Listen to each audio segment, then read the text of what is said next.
Bem, pessoal, estamos aqui começando o T08. A gente vai dar continuidade ao nosso curso de Bioquímica, certo? E falar agora um pouco para vocês a respeito do metabolismo de compostos nitrogenados. Vocês já devem ter visto os principais compostos energéticos, que foram carboidratos que vocês viram comigo, e agora recentemente, na semana passada, lipídios com o professor Rodrigo. São os dois principais tipos de substâncias que o nosso organismo usa como fonte energética. Mas às vezes a gente também pode utilizar aminoácidos e proteínas. O detalhe desses compostos é a presença do nitrogênio, certo? Como a ligação nitrogênio-carbono é uma ligação, digamos assim, um pouco especial, o produto da desaminação dos aminoácidos é importante para o organismo, e a função dos aminoácidos também não ser só energética, a gente foca principalmente na estrutura. A gente vai falar hoje um pouco sobre a questão estrutural desses compostos nitrogenados, e depois a gente vai falar das principais reações, que eles também podem ser usados como fonte de energia, apesar de não ser o objetivo primário, obtenção de energia a partir desses compostos. Mas em alguns casos, o nosso corpo pode precisar, vai utilizar normalmente os aminoácidos, principalmente, como fonte de energia, certo? Então, e depois a gente fala também como é composto nitrogenado. Por que eu não coloquei aqui aminoácidos e proteínas? Porque tem alguns compostos nitrogenados que tem até mais nitrogênio do que os aminoácidos de uma forma geral, que são as bases nitrogenadas, que fazem parte da composição dos ácidos nucleicos, DNA e RNA principalmente. Então esses compostos entram no nosso organismo, têm uma função importante no nosso organismo, e por causa da presença de nitrogênio eles precisam de uma atenção especial. Então a gente vai falar um pouco deles aqui. A função dessas bases nitrogenadas, hora nenhuma no nosso organismo, vai ser disponibilizar energia, porque a gente não pode pensar que o nosso organismo vai quebrar DNA e RNA para obter energia.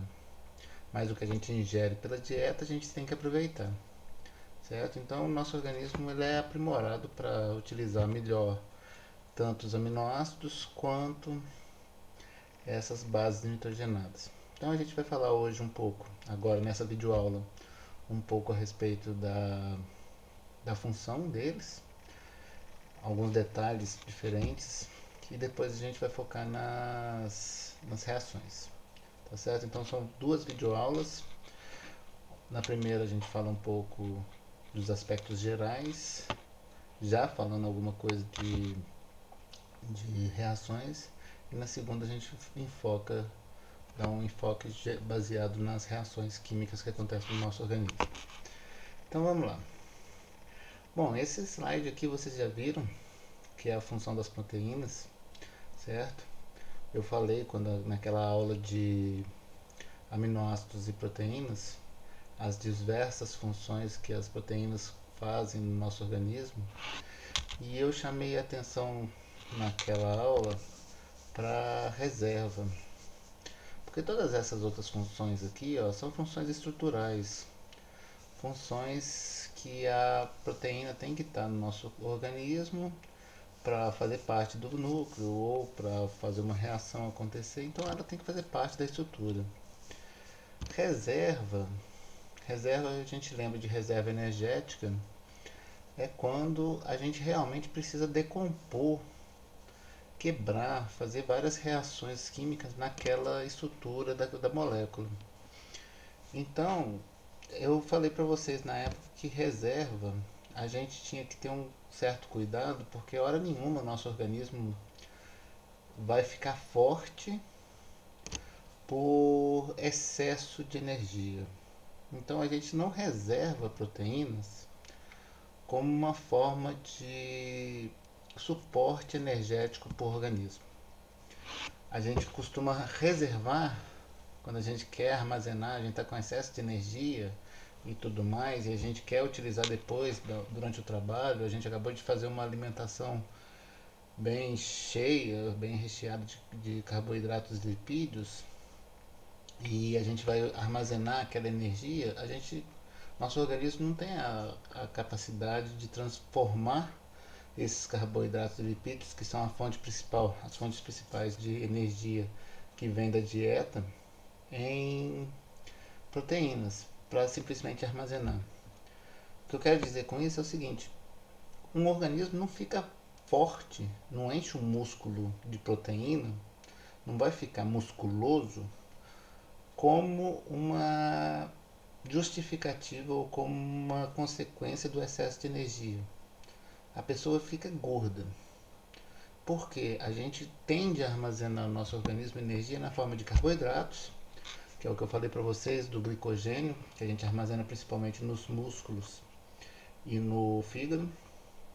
A quantidade de carboidrato que a gente armazena é limitada, por isso que boa parte do excesso de carboidrato a gente acaba transformando em gordura, e aí não tem limitação. A gente não tem, olha, acabou, a gente não consegue mais armazenar lipídio. Não, a gente vai engordando, vai engordando, vai engordando. As células adiposas, principalmente, elas têm uma plasticidade para receber maior quantidade de gordura que é quase que ilimitada. Por isso que tem aí vários obesos mórbidos e tudo mais. Pessoas que podem chegar até a 200 quilos, 300 quilos, basicamente por tudo de gordura. E o organismo, hora nenhuma, vai pegar esse excesso de energia e transformar em proteínas.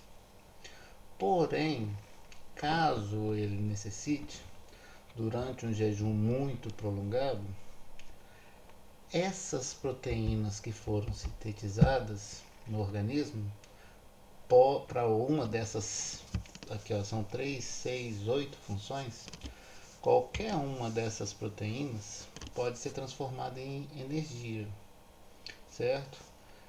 Para isso precisa o quê? Primeiro, quebrar a proteína nessas moléculas que a compõem, que são os aminoácidos. Outra reação necessária é retirar aquele nitrogênio do aminoácido. E aí o que vai sobrar é basicamente carbono, oxigênio e hidrogênio. Dos 20 aminoácidos, alguns poucos têm ali outro nitrogênio e alguns poucos têm ali enxofre. Mas grande parte deles tem carbono, oxigênio e hidrogênio. Bom, pessoal, carbono, oxigênio e hidrogênio é a base do metabolismo de carboidratos, é a base do metabolismo de lipídios.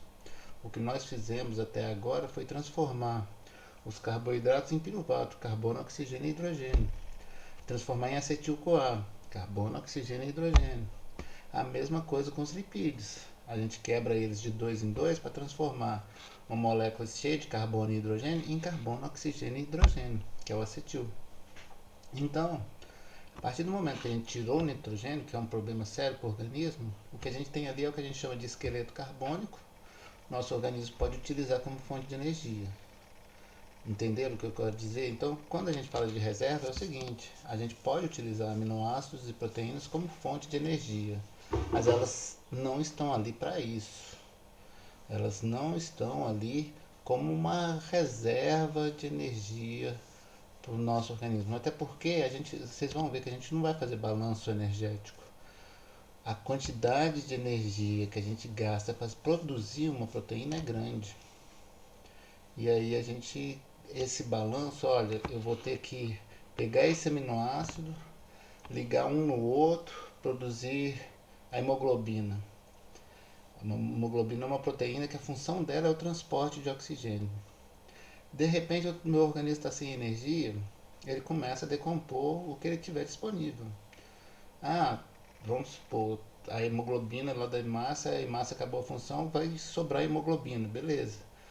As células vão utilizar aquela hemoglobina primeiro, que ela tem que ser quebrada em aminoácidos, e aí esses aminoácidos têm que tirar o nitrogênio, e aí forma o esqueleto carbônico como fonte de energia. Então, o que acontece é que muitas vezes esse balanço da síntese de hemoglobina e a degradação dela é desfavorável para o organismo.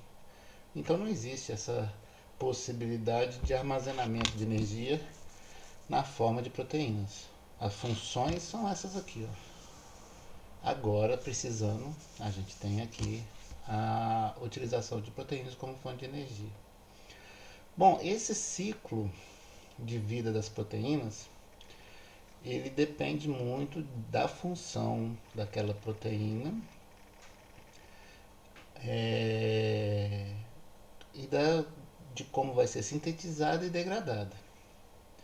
Então, isso aqui é só para vocês terem ideia que a síntese de qualquer proteína, ela está envolvida com o que a gente chama de transcrição do gene. Depende de um gene lá no DNA, que ele deve ser transcrito por um RNA mensageiro. Esse RNA mensageiro deve ser traduzido no ribossomo e produzido uma proteína. Essa proteína pode ser de uso exclusivo da célula, como pode ser extracelular, pode ser mandada para fora da célula. E esse aqui é o código genético. A gente tem um gene que comanda essa informação, que manda essa informação para a expressão daquele gene na forma de uma proteína. Essa proteína pode ser uma enzima, pode ser uma proteína transportadora, pode ser colágeno, pode ser o que seja, certo? Então essa proteína vai ter a função dela.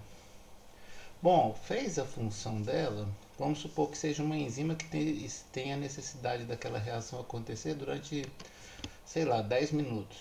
Aí de repente aquele substrato acaba, não tem mais razão daquela proteína, daquela enzima estar ali. O que vai acontecer? Ela já fez a função dela.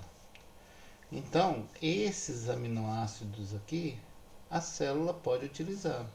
A célula deve reciclar. Então, a primeira coisa que tem que acontecer quando essa proteína executou a sua função, algumas ficam, algumas ficam durante anos no nosso organismo. Colágeno, por exemplo, a gente começa a ter a degradação de colágeno mais frequente com a idade.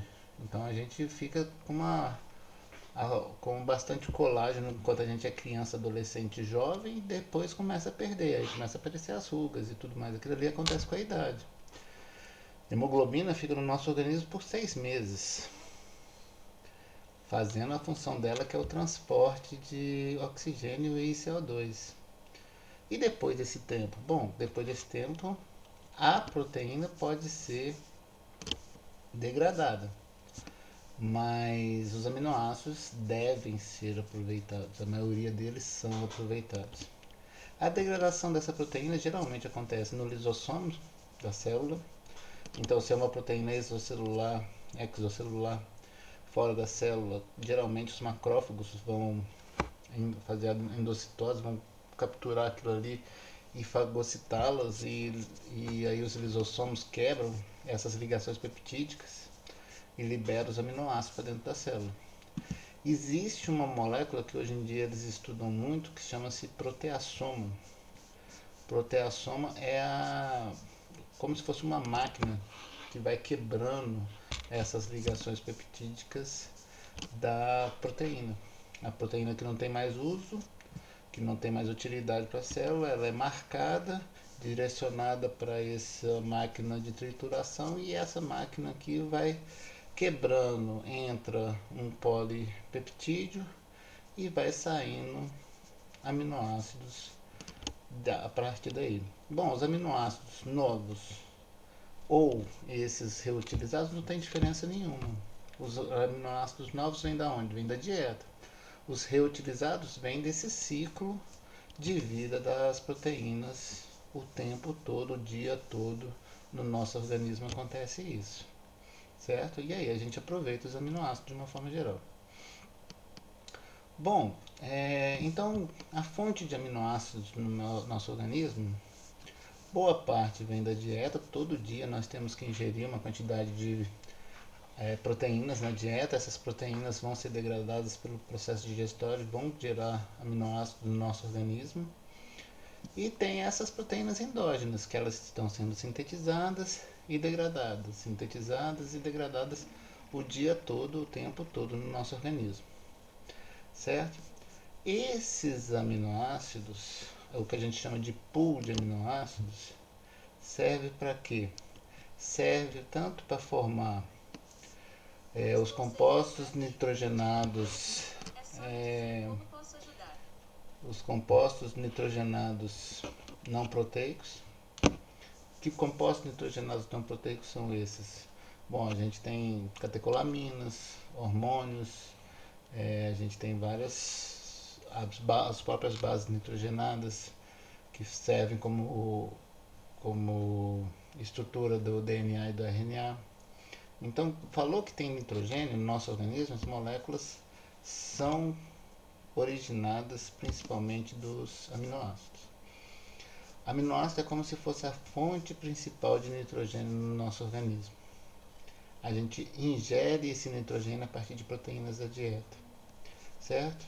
Então, eles são utilizados tanto para produzir as proteínas, quanto esses compostos nitrogenados que não são necessariamente proteínas. Bom, mas se a gente tiver um excesso de aminoácidos, o que o nosso organismo faz com esse excesso de aminoácidos? Produz mais proteínas? Não. A pessoa fica forte só por estar ingerindo whey protein? Não. Ela fica forte se ela estimular o músculo. Estimular o músculo exige que ela coloque o tecido esquelético, o músculo esquelético em trabalho. Ou seja, vá lá para a academia e faça musculação. Aí ela vai ter hipertrofia muscular e vai encher o músculo de proteína.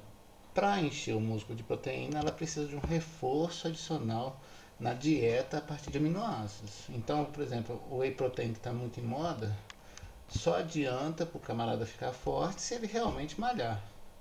Se ele não estiver malhando, não adianta. O whey protein vai fazer o quê? Excesso de aminoácidos que você está ingerindo pela dieta na forma de whey protein, e você não está estimulando para que esses aminoácidos sejam utilizados para gerar proteínas. Se você não está estimulando, o que a gente vai fazer com esse excesso de aminoácidos? Bom, a gente vai degradar, a gente vai quebrar. Quebrar significa retirar o grupamento amino da cadeia que sobra, que a gente chama de cadeia carbonada, que é o que eu falei para vocês. O que quando a gente tira o nitrogênio, o amino do aminoácido, a gente quebrou aquela ligação entre carbono e nitrogênio. O que sobra ali é basicamente carbono, oxigênio e hidrogênio. A maior parte dessas partes, dessas estruturas que sobram aqui, é isso aqui, ó. Piruvato, que vocês já viram. Ou seja, a gente tirou o nitrogênio, por exemplo, da alanina. A gente gera piruvato, e onde que vai para o piruvato? Vai se transformar em acetil-CoA e gerar energia no ciclo de Krebs. 3-fosfoglicerato, alfa-cetoglutarato, oxalacetato, fumarato, succinil. Todos esses compostos aqui vocês já viram eles como intermediários das vias energéticas que a gente utilizou, que a gente já estudou, ou no metabolismo de carboidrato ou no metabolismo de lipídios, certo? Ó, succinil-CoA, fumarato, oxalacetato, alfa-cetoglutarato está lá no ciclo de Krebs. Piruvato e 3-fosfoglicerato, via glicolítica. Acetil-CoA e acetoacetato, acetil-CoA é início do ciclo de Krebs, mas também é início da cetogênese, formação de corpos cetônicos e formação de lipídios. Acetoacetato é o fim da beta-oxidação e também cetogênese. Então isso aqui tudo a gente já estudou, esses compostos, certo?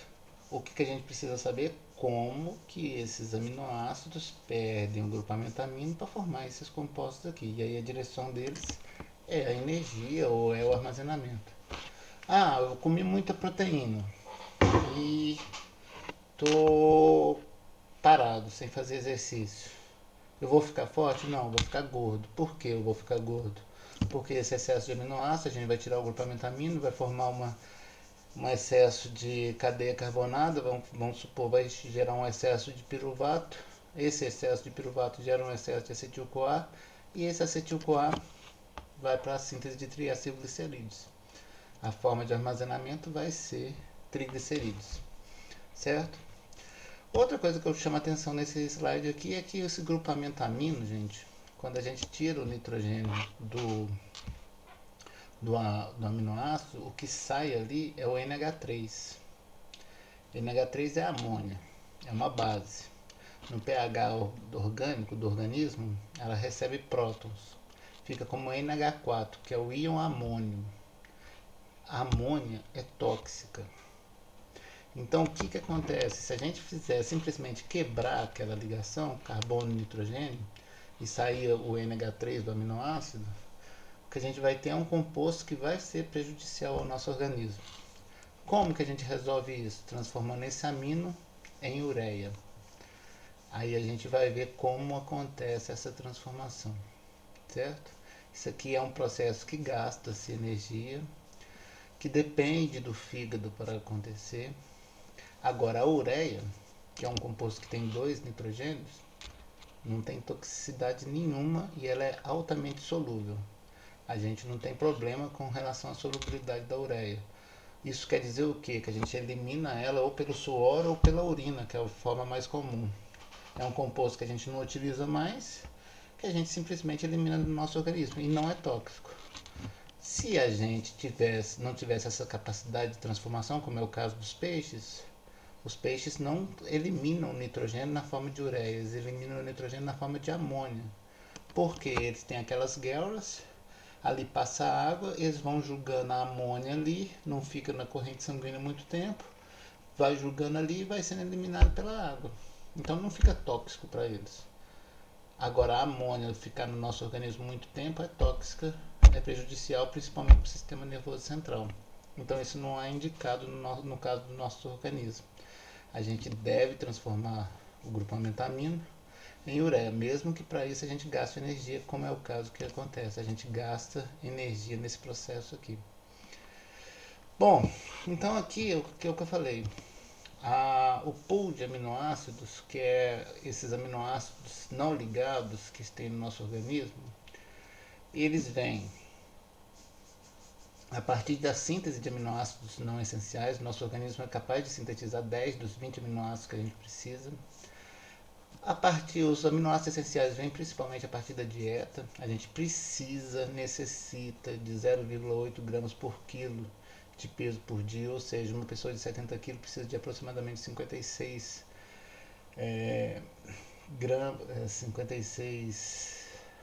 gramas de proteínas por dia. Um bife é o suficiente, um ovo é o suficiente, mas a pessoa precisa dessas fontes proteicas, certo? E a gente tem esse aminoácido vindo dessa reciclagem diária de proteína. A gente sintetiza e quebra a proteína corporal. Então vocês estão vendo aqui, ó, a gente quebra aproximadamente 200 a 400 gramas por dia de proteína. E a gente sintetiza de 300 a 400 gramas todo dia. Uma criança que está em fase de crescimento vai produzir mais proteínas do que ele quebra. Um idoso que já começa a perder massa muscular e tudo mais, ele quebra mais proteína do que ele sintetiza.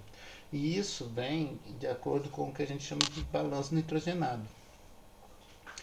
A composição corporal depende de quanto a gente ingere de proteína e de quanto a gente elimina de nitrogênio por dia.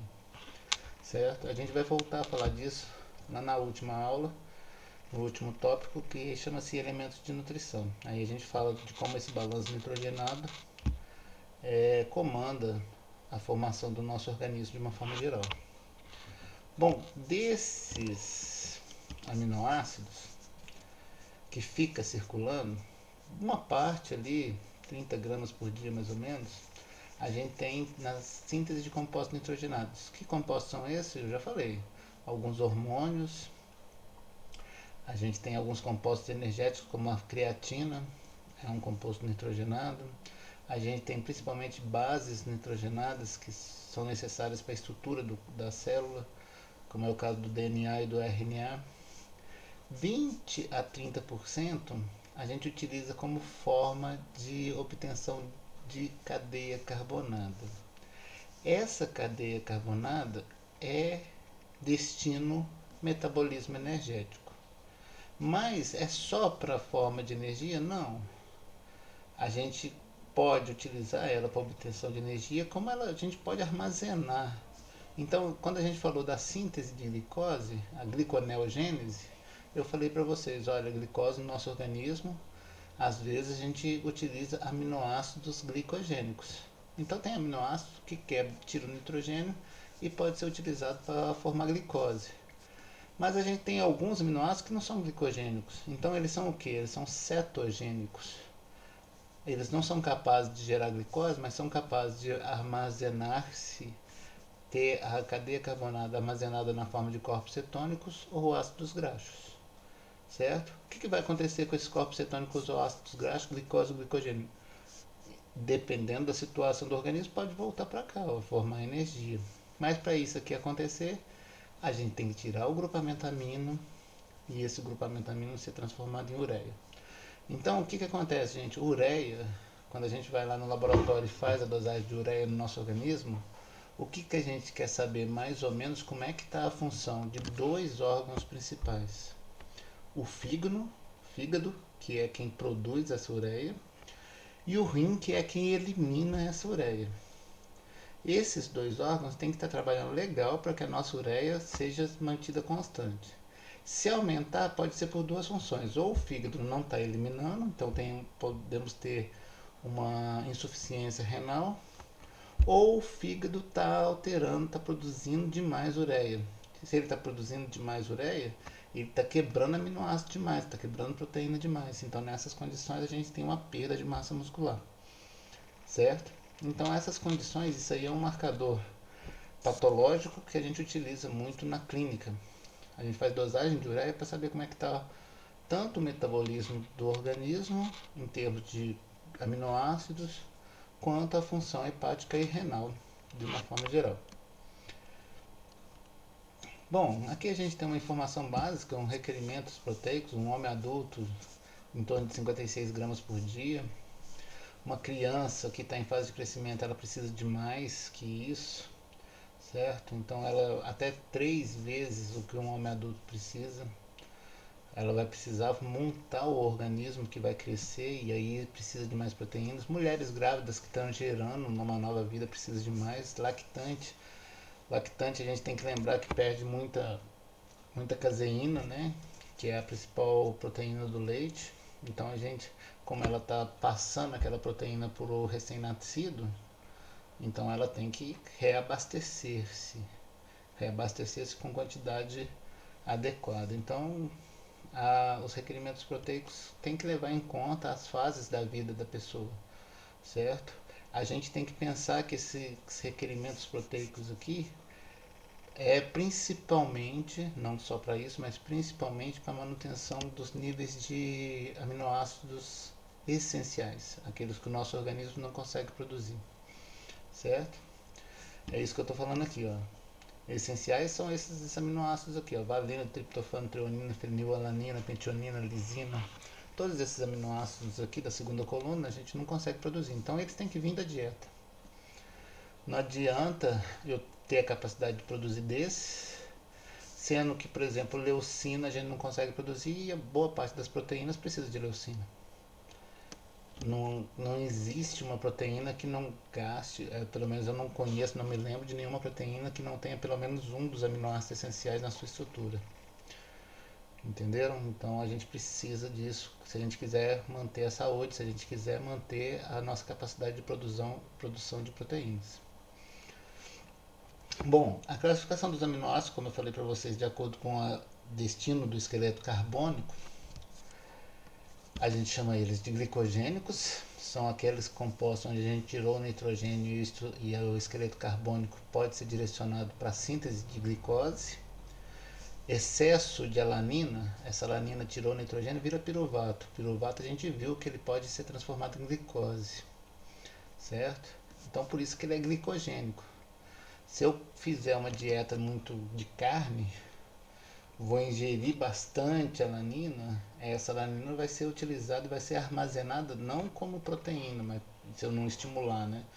Mas ela vai ser armazenada como glicose.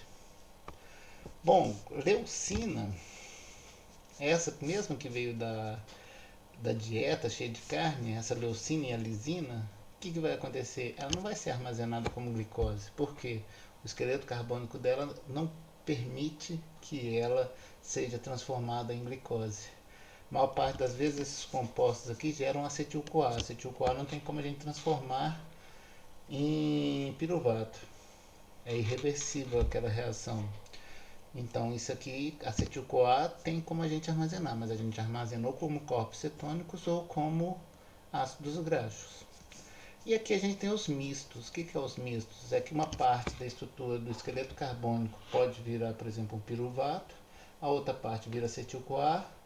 Então quer dizer o quê? Que uma parte pode virar glicose, a outra parte não pode virar glicose, vai virar corpos cetônicos, certo? Então é o misto. É aquele composto, aquele aminoácido que pode virar tanto ácido graxo e fazer a pessoa engordar, como glicose e abastecer o sistema nervoso central na gliconeogênese, no jejum, certo? Bom, então olha só, aqui a gente tem um esquema do esqueleto carbônico, do destino do esqueleto carbônico dos aminoácidos. Isso aqui ó, é o símbolo dos aminoácidos de 3 letras: alanina, cisteína, glicina, hidroxiprolina, serina, teonina, isoleucina, leucina, e por aí vai. Vocês estão vendo que alguns deles viram acetil-CoA. Acetil-CoA, o destino é o ciclo de Krebs ou formar corpos cetônicos. Alguns deles viram piruvato. Esse piruvato pode virar acetil-CoA e ciclo de Krebs, mas esse piruvato também pode virar oxalacetato e esse oxalacetato virar glicose. Então esses aqui são glicogênicos. Esses aqui que viram só acetil-CoA, que se virar só acetil-CoA ou acetacetil-CoA, são cetogênicos, certo? Mas aqui, por exemplo, leucina vira só acetil-CoA. Isoleucina, tem uma parte dela que vira acetil-CoA, outra parte dela que vira succinil-CoA. Então, esse succinil-CoA pode virar glicose, esse acetil-CoA não, certo? Então, depende um pouco da molécula. São 20 aminoácidos diferentes, pessoal. Não tem que estudar cada um deles. Não tem que decorar as reações de cada um deles. A gente precisa saber de uma forma geral, porque eles todos estão ligados nesse metabolismo que a gente já estudou, esse metabolismo energético que a gente já estudou, certo? E nem precisa decorar se ele é glicogênico, cetogênico, ou o que quer que seja. Só para vocês terem ideia, todos os aminoácidos que estão aqui descritos nesse mapa metabólico de vocês são glicogênicos. Os cetogênicos, que é a leucina, não está aqui, certo? Então todos esses aqui, ó, alanina. Primeiro, os aminoácidos são aqueles que estão em vermelho, né? Alanina vira piruvato. Piruvato não tem diferença desse aqui para esse aqui. Então qual que é o destino do piruvato? Acetil-CoA e energia. Ou, se você tiver em jejum, se esse piruvato estiver no fígado, oxalacetato, malato, oxalacetato, fosfenilpiruvato, glicose. Gliconeogênese. Certo? Então, de uma forma geral, é basicamente isso. A gente tem que pensar o estado e a célula que está aquele aminoácido, o que está acontecendo, qual o estado do organismo de uma forma geral, para a gente prever mais ou menos o destino que vai ter aquele composto, certo? Então olha só, aqui no mapa metabólico de vocês está descrito o processo a partir das proteínas. A gente quebra ela, tem a hidrólise das proteínas, é um processo que já gasta um pouco de energia, que é um processo demorado que acontece no nosso estômago quando a gente come um pedaço de carne que vem lá do churrasco. A gente tem que deixar aquela carne no estômago durante 2, 3 horas sobre HCl e tudo mais para a gente conseguir quebrar e produzir aminoácidos. Esses aminoácidos, como eu falei para vocês, a gente tem que fazer o processo que a gente chama de desaminação ou transaminação, que é voltado para tirar o nitrogênio desses aminoácidos. O que vai sobrar ali é alfa-cetoácido. Esse alfa-cetoácido é levado para a produção de energia. Bom, alfa-cetoácido, piruvato é um alfa-cetoácido, oxalacetato é um alfa-cetoácido, alfa-cetoglutarato é um alfa-cetoácido, fumarato é um alfa-cetoácido. Isso aqui são compostos que vêm tanto dos aminoácidos quanto estão aqui no metabolismo intermediário, no metabolismo energético que vocês já viram, certo? Esse nitrogênio que a gente retirou daqui O destino dele vai ser: gasta-se uma molécula de energia, gasta-se um CO2, transforma esse nitrogênio em carbamoil fosfato. Esse carbamoil fosfato entra numa coisa que a gente vai ver aqui, ó, que é o ciclo da ureia. Por que acontece esse ciclo da ureia? Para transformar aquele nitrogênio, esse nitrogênio aqui, em ureia, que é aquele composto não tóxico. Bom, aqui a gente está vendo que gasta ATP, aqui gasta ATP. Vem aspartato, sai fumarato. O que o aspartato doa aqui? Outro nitrogênio. Aqui só tem carbono e oxigênio, aqui não tem mais nitrogênio, aqui tem nitrogênio. Ó. Todos os que estão com vermelho aqui, acabam tendo nitrogênio. Então o que a gente está fazendo aqui? Gastando energia para transformar esse nitrogênio em ureia. Qual o tecido que acontece isso? Fígado. Acontece parte no citoplasma, parte na mitocôndria, com a responsabilidade de transformar a amônia, o nitrogênio, que é um composto tóxico, na ureia, que é um composto não tóxico, que vai ficar circulando no sangue e vai ser eliminado pelo fígado, pelos rins, desculpe, principalmente pela urina. Então o que acontece aí é um balanço de rotas metabólicas para retirar esse nitrogênio do nosso organismo. Porque esse nitrogênio que entrou como aminoácido deve sair como ureia principalmente, certo? Bom, essa parte aqui em amarelo tem a ver com o metabolismo de bases nitrogenadas. A gente vai falar brevemente dele, os principais aspectos, mas o que a gente chama atenção é isso aqui, ó. Esses compostos que são a base nitrogenada, que é o G, que é o A, o, o GMP, que é o monofosfato de guanilato, o AMP, que é o monofosfato de adenosilato, eles têm uma estrutura que é um anel, que é um açúcar que vem da ribose, 5-fosfato. Quando a gente estudou lá a via das pentoses, a gente falou, olha, aqui transforma-se uma hexose, que é uma glicose, numa ribose, que é um açúcar de 5 carbonos, principalmente com destino para formar a base nitrogenada, certo? Utiliza-se então a ribose 5-fosfato, vocês estão vendo que ela está em verde porque vem do metabolismo de carboidratos.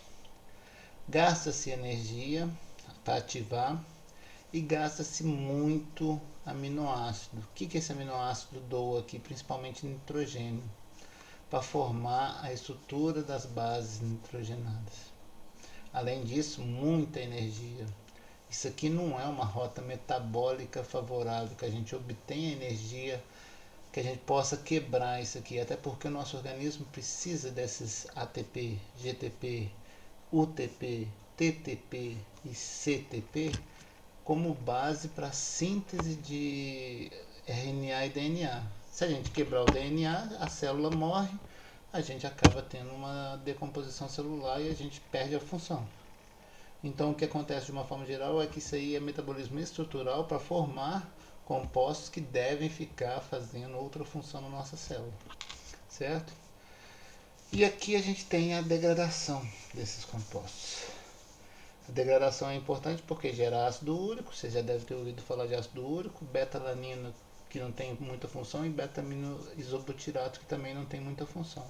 Mas ácido úrico, vocês, principalmente o pessoal da fisioterapia, que vai entrar em contato com artrites, artroses e tudo mais para recuperar processos inflamatórios nas articulações, geralmente, não é todos os casos, mas geralmente isso é derivado, isso é consequência do depósito de ácido úrico na articulação e forma ali um processo inflamatório que causa dor. Aí pode chegar até a gota. Da onde que vem? De uma produção de ácido úrico no nosso organismo, a partir da quebra de GMP e de AMP, certo? Mas a gente vai voltar a falar disso mais para frente. Bom, isso aqui em mais detalhes a gente mostra para vocês como acontece o ciclo da ureia. O ciclo da ureia eu chamo atenção porque ele acontece exclusivamente no fígado. É o fígado que é responsável por produzir ureia. Então, todos os tecidos conseguem utilizar aminoácidos como fonte de energia. O sistema nervoso central, o músculo, que é um dos principais tecidos que contém muito aminoácido, que contém muita proteína, ele consegue utilizar? Consegue. O grande detalhe é que o nitrogênio que a gente produz ali naqueles tecidos como fonte de como consequência da transformação daqueles aminoácidos em energia, a gente tem que ficar livre dele. E para transformar ele em ureia, ele tem que ir para o fígado. Então a gente vai ver no próximo videoaula como que o nosso organismo consegue transportar esse nitrogênio dos tecidos extrahepáticos até o fígado, certo? Porque aqui essa figura está mostrando o nitrogênio já no fígado. O que vai acontecer quando estiver no fígado? Quando esse nitrogênio chegar no fígado, ele já vai entrar na mitocôndria, chega na forma de amônia ou chega na forma de aminoácido, o mais comum é chegar na forma de aminoácidos. Ele entra na mitocôndria ele é carboxilado a carbamoil fosfato, gasta-se energia nesse processo. Ele junta com a ornitina, forma a citrulina sai da mitocôndria na fora. Ele recebe outro nitrogênio que vem do aspartato, que vocês estão vendo que esse nitrogênio vai fazer parte da composição dessa molécula. O aspartato está ligado aqui, ó. A hora que a gente quebra essa ligação do aspartato aqui, ó, o aspartato como é que ele é? 4 carbonos, 1 nitrogênio. Ele está aqui, ó, 4 carbonos, 1 nitrogênio. O que a gente quer? Quebrar essa ligação aqui, ó. Bom, para a gente quebrar essa ligação, precisa da argininosuccinato. E quando sai essa parte aqui é o fumarato. O fumarato está lá no ciclo de Krebs. Então e o ciclo de Krebs acontece muito frequentemente na mitocôndria. Então esse fumarato, o que tem que acontecer com ele? Só voltar para a mitocôndria. Certo? Tem um transportador que joga ele para dentro. O que sobra aqui é a arginina. A arginina, basta a gente quebrar essa ligação aqui, que o que sai é esses dois nitrogênios ligados a um carbono. Nada mais é do que a ureia. Então a ureia é um composto atóxico que tem 2 nitrogênios que a gente utiliza para jogar esses nitrogênios fora do nosso organismo. Cada molécula de ureia que a gente sintetiza pelo ciclo da ureia carrega 2 nitrogênios de 2 aminoácidos que a gente utilizou como fonte de energia. Entendeu? Ah, professor, mas pode ser a arginina? A arginina está aqui, ó, é um aminoácido. Se a gente só quebrar isso aqui na arginina, a gente já vai ter a ureia. Pode ser o aspartato doa um nitrogênio. Quem que vai doar o outro? Como é que esse outro nitrogênio vai chegar aqui? É isso que a gente vai ver, certo? A gente tem 20 aminoácidos diferentes, fora os aminoácidos secundários. A gente tem que entender como que esses nitrogênios chegam para o fígado, para que o fígado transforme esses nitrogênios desses 20 aminoácidos que qualquer tecido pode utilizar em ureia para liberar isso do nosso organismo, para eliminar isso do nosso organismo de uma forma que não faça mal para o organismo, certo? Ah, professor, mas a ureia pode fazer mal? A gente usa ela. Bom, quando a pessoa ingere muita proteína, o que vai acontecer? A partir do momento que a gente ingere muita proteína e mesmo que a gente não se exercite mais do que a gente está precisando para formar tecido muscular, eu tomo uma bomba de whey protein lá de 1 kg de whey protein por dia. Quanto daquilo é transformado em proteína? Porra, eu tô ficando forte pra caramba, eu tô ganhando 100 gramas de... Vamos dar um exemplo. São 100 gramas de tecido muscular por dia. Tô ficando forte pra caramba. 900 gramas de proteínas estão sendo perdidas nesse processo, nesse balanço. O que o meu organismo está fazendo com essas 900 gramas? Transformando em gordura ou em carboidrato? E o nitrogênio que vem dessas 900 gramas tem que ser eliminado. Como é que ele vai ser eliminado? Na forma de ureia. O que vai acontecer com essa ureia? Tem que ser eliminada pelos rins. Quanto mais ureia a gente produz, mais força os nossos rins a eliminar isso aí. Bom, excesso de proteínas pode ser prejudicial ao organismo, pode causar insuficiência renal. Isso é comprovado que quando o camarada come mais proteína do que ele precisa, ingere mais proteína do que ele precisa, uma das consequências disso aí pode ser a insuficiência renal. Isso aí a gente tem que ficar atento. Não é porque está na alimentação, porque é proteína que a gente precisa de mais, não. Então, isso é um detalhe importante que a gente tem que ficar atento, certo? Bom, aqui só para a gente falar um pouco a respeito dos ácidos nucleicos, a função deles é participar da composição do DNA e do RNA, que está no núcleo da célula, eles fazem parte da composição dos cromossomos, certo? Cada letra daquela tem uma base nitrogenada, essa base nitrogenada vem desse metabolismo que a gente acabou de falar, vem da necessidade dessas proteínas. Então, célula se multiplicar muito vai precisar, primeiro vai precisar da ribose 5-fosfato, que vem da via das pentoses, vai precisar de muitos aminoácidos, que vem principalmente da dieta. A fonte de proteína na dieta tem que ser rica para a célula se multiplicar, certo? Então, essas funções aqui na composição de DNA, a gente não pode relacionar isso com metabolismo energético. Porque por mais que a célula precise de energia, se ela quebrar essa molécula de DNA aqui, ela perde a função completamente. Então ela vai deixar de existir e não tem por que ela obter energia, sendo que ela vai ter que quebrar o DNA. Agora, a gente ingere muitos ácidos nucleicos, bases nitrogenadas da dieta. A maior parte a gente não absorve. A maior parte vai para as bactérias da flora intestinal e elas metabolizam aquilo e eliminam junto com as fezes nossas. Boa parte do que a gente precisa a gente sintetiza internamente, principalmente no fígado, a partir dos aminoácidos que a gente ingere na nossa dieta. Bom, isso aqui é para vocês verem a estrutura das bases nitrogenadas, as purinas e as pirimidinas. Olha, para vocês verem, o anel de um membro só, que das pirimidinas tem 2 nitrogênios, as purinas tem 1, 2, 3, 4, 5 nitrogênios. Isso aqui é a base nitrogenada. Quando está ligada a ribose 5-fosfato, a gente já tem o nucleosídeo. Quando está ligado ao fosfato, é o nucleotídeo. Pode ser 1, 2, 3 fosfatos. Aí a gente tem o ATP, a gente tem o GTP. O que muda do A para o G é simplesmente a base nitrogenada. No A é o adenina, no G é a guanina e por aí vai.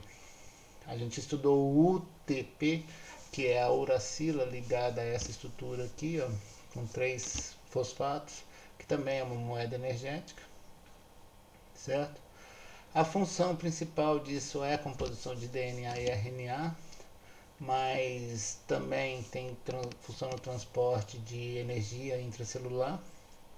Função como cofatores enzimáticos, a coenzima A, esse A é da adenina, é a adenosina que está na estrutura dessa molécula. Não sei se o professor Rodrigo falou, eu acho que ainda vou falar do S-adenosilmetionina, que é uma molécula que doa moléculas de um carbono para as reações de metilação, adenosina. O FAD e o NAD, na estrutura deles, tem o adenina dinucleotídeo, certo? Dinucleotídeo quer dizer que tem 2 fosfatos. Mononucleotídeo tem 1. Trinucleotídeo tem 3. E por aí vai. Esses compostos a gente viu na cadeia de transporte elétricos, é o NAD, o FAD. Então as funções, a gente tem o AMP5, que é como segundo mensageiro, é uma coisa que passa o sinal do que vem de fora. O primeiro mensageiro geralmente são os hormônios, que se ligam na membrana plasmática e passam o sinal para dentro. Então quando a gente fala do efeito da insulina, a gente não tem que pensar na insulina entrando dentro da célula, ela não entra. Ela se liga num receptor na membrana da célula e a sinalização é passada por meio dessas moléculas. AMP cíclico, GMP cíclico e por aí vai, certo? Bom, só para a gente adiantar um pouquinho da próxima videoaula que eu vou falar para vocês a respeito das reações, são 20 aminoácidos diferentes. Cada um deles tem uma composição, cada um deles tem uma estrutura molecular característica do aminoácido em si. Então, de uma forma geral, o que acontece é que esses aminoácidos eles podem sofrer desaminação, que é retirada do grupamento amino, transaminação, que é transferência do grupamento amino de um composto para outro. Além disso, a gente tem várias outras reações: tirar a carboxila, desidrogenar, fazer a modificação do grupamento amida, tirar enxofre, fazer transferência do grupamento metil. Bom, cada aminoácido, de acordo com a estrutura dele, ele vai ter uma sequência de reações. A única reação que é característica de todos, ou é as únicas, né, as duas únicas, ou é transaminação, porque todos eles têm o grupamento amina, ou desaminação, todos eles têm uma amina. Ou você retira aquela amina, alguns aminoácidos é possível, ou você pega aquela amina e joga para outro composto. Essas outras reações aqui a gente não vai entrar nelas, porque essa, por exemplo, enxofre, transsulfuração, só a metionina e a cisteína que tem enxofre. Então vai ficar reações específicas para 2 dos 20 aminoácidos. Essas aqui não. Todos eles, de uma forma geral, ou faz isso ou faz aquilo. Beleza? Então, olha só, transaminação e desaminação. O que eu quero? Eu quero me ver livre desse problema aqui que está desenhado em verde aqui, ó. Se eu simplesmente quebrar essa ligação, o que sai é a amônia. Amônia tóxica. Vai sair como NH4+. Isso aqui é tóxico. Mas alguns compostos, alguns aminoácidos, fazem essa desaminação. Agora, se eu pegar isso aqui, transferir desse composto para outro, o que eu tenho? Eu tenho uma transaminação. Esse amino saiu daqui e foi para ali, certo? Então, a transaminação é basicamente isso. Esse aqui é o processo de desaminação. Quando a gente retira esse grupamento amônio, o que sobra aqui é um ceto. Então, olha só, esse aqui é o carbono do ácido carboxílico, esse aqui é o carbono alfa, com uma função ceto, C dupla O, é uma carbonila. Então, aqui a gente tem o produto da retirada desse nitrogênio como um alfa-cetoácido. Então, olha, aspartato é um aminoácido. Se a gente tirar o nitrogênio dele, o que vai sobrar é um oxalacetato. Alanina é um aminoácido. Se a gente tirar esse nitrogênio, o que sobra da estrutura é um piruvato. Ah, por que não formou oxalacetato? Porque a estrutura do R aqui, do aspartato para alanina, é diferente. Então, o composto derivado da retirada do nitrogênio do aspartato é oxalacetato, da alanina é piruvato, do glutamato é alfa-cetoglutarato. Esses três compostos aqui vocês já viram como ou para a origem do ciclo de Krebs, vai virar acetil-CoA, no meio do ciclo de Krebs, no início do ciclo de Krebs. Então a gente obtém energia a partir desses aminoácidos desde que a gente tire o nitrogênio. Como que a gente tira o nitrogênio? E esse é o detalhe que a gente vai ver. A gente vai usar na próxima aula transaminases para fazer essas transaminação. E aí a gente vai ver o que vai acontecer, como é que vai transferir esse nitrogênio. Na próxima videoaula a gente vai falar disso, como é que a gente vai transferir esse nitrogênio ao longo da corrente sanguínea para chegar no fígado, porque lá no fígado a gente já sabe o que acontece com o nitrogênio. Ele vai virar ureia, certo? Mas ele tem que chegar lá, certo? Bom, pessoal, por hoje é só. Essas aulas agora vão ser um pouco mais curtas. Vão ser 2 videoaulas para o T08. E na sexta-feira, agora vai ser dia 1, 2, 3, dia 4, se não me engano, de setembro, a gente faz a tira dúvidas, tá certo? Bom, então daqui a pouco a gente posta para vocês a videoaula 1, que é essa, e daqui a pouco eu gravo a videoaula 2 para falar dessas transferências, dessas reações que acontecem com os aminoácidos. Tá certo? Até a próxima.